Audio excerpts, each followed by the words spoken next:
تفسیر نادرست آخوند رافضی از آیه قرآن کریم.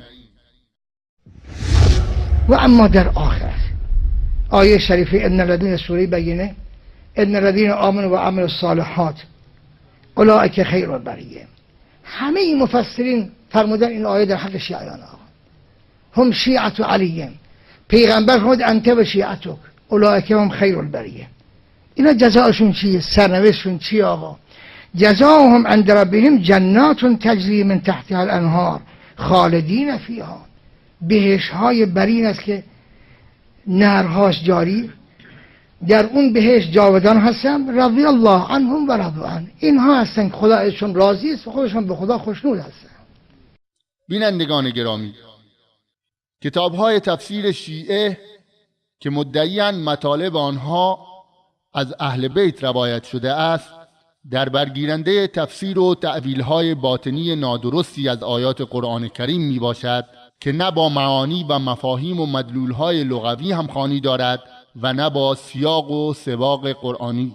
و جالب اینجاست که این دروغ‌های آشکار را به ائمه اهل بیت رضی الله عنهم، به ویژه به جعفر صادق رحمه الله نسبت می‌دهند تا ساده‌لوحان را فریب دهند.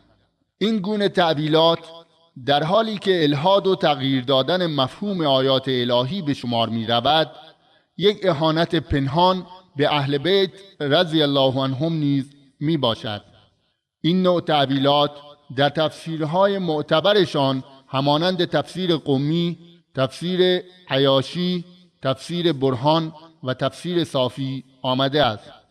شما مشاهده نمودید این آخوند حتی قرآن خواندن را هم بلد نیست، چون وقتی آیه ان الذین آمنوا و عملوا الصالحات اولئک هم خیر البریه را میخواند، کلمه هم را نطق نمی کند.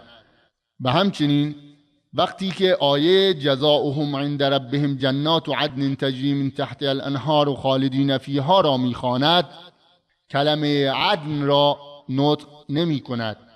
با این همه آیه را طوری تفسیر می نماید که با قوانین تفسیر صحیح هیچ سازگاری ندارد. ایمان و صفات آن را محدود به امام علی رضی الله عنه و شیعهشان می داند. گویی قرآن تنها درباره ایشان نازل شده است و غیر از آنان مسلمان دیگری وجود ندارد. بدون تردید یک مسلمان اندیشمند درک می کند که این تعبیل و تفسیر از لغت قرآن و روح اسلام بسیار دور بوده و پشتوانه آن تنها روایت‌های موضوع و ادعاهای واهی و بی اساسی بوده است. چون ان الذین آمنوا و عملوا الصالحات لفظ آن عام است و بر عموم مسلمانان دلالت دارد، همچنان که آیه قبلی آن به عموم مشرکین و کفار اهل کتاب دلالت می کند. پس تخصیص آن به امام علی رضی الله عنه و شیعهشان احتیاج به دلیل صحیح و صریح دارد که به یقین چنین دلیلی وجود ندارد.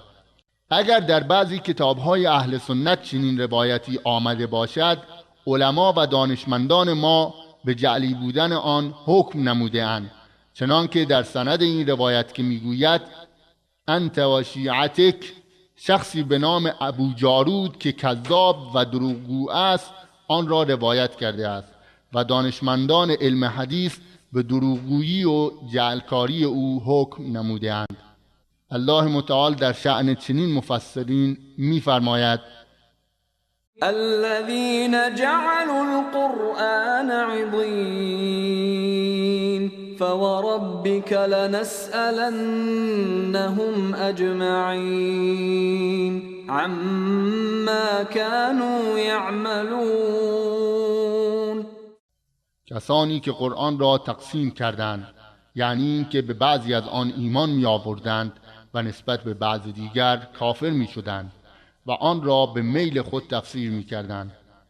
پس سوگند به پروردگارت، قطعاً در قیامت از همه آنها سؤال خواهیم کرد از آنچه می کردند.